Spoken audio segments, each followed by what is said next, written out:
Kasaragod Nileshwaram Rajas higher secondary സ്കൂളിൽ office മുറിയുടെ പൂട്ട് പൊളിച്ച് മോഷണം. ഓഫീസ് മുറിയിൽ സൂക്ഷിച്ചിരുന്ന 11,000 രൂപയും DSLR ക്യാമറയും മോഡവും മോഷണം പോയി. സംഭവത്തിൽ പോലീസ് അന്വേഷണം തുടങ്ങി.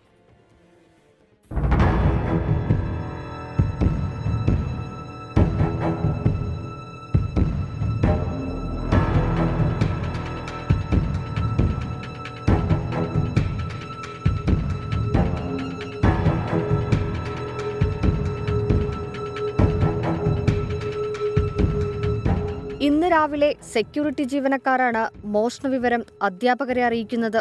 പുലർച്ചെ പ്രദേശത്ത് കനത്ത മഴയുള്ള സമയത്താണ് മോഷണം നടന്നിരിക്കുന്നതെന്നാണ് നിഗമനം. മഴയുടെ ശബ്ദമുണ്ടായിരുന്നതിനാൽ സെക്യൂരിറ്റി ജീവനക്കാർ പൂട്ടുപൊളിക്കുന്നതിന്റെ ശബ്ദം കേട്ടില്ല. ഹെഡ്മിസ്ട്രസിന്റെ മുറിയുടെയും ഓഫീസിന്റെയും വാതിലിന്റെ പൂട്ടുകൾ മോഷ്ടാക്കൾ തകർത്തിട്ടുണ്ട്. CCTV ദിശ മാറ്റിവെച്ച DVR മോഷണം നടത്തിയവർ കൈക്കലാക്കി. ഓഫീസിനുള്ളിൽ സൂക്ഷിച്ചിരുന്ന 11,600 രൂപയും DSLR ക്യാമറയും മോഡവും മോഷണം പോയിട്ടുണ്ട്. 12,500 രൂപ നഷ്ടപ്പെട്ടിട്ടുണ്ട്. അതുപോലെ തന്നെ സ്കൂളിൻ്റെ ഉപയോഗിക്കുന്ന ഒരു സ്റ്റിൽ ക്യാമറയുണ്ട്, ആ ക്യാമറയും നഷ്ടപ്പെട്ടിട്ടുണ്ട്.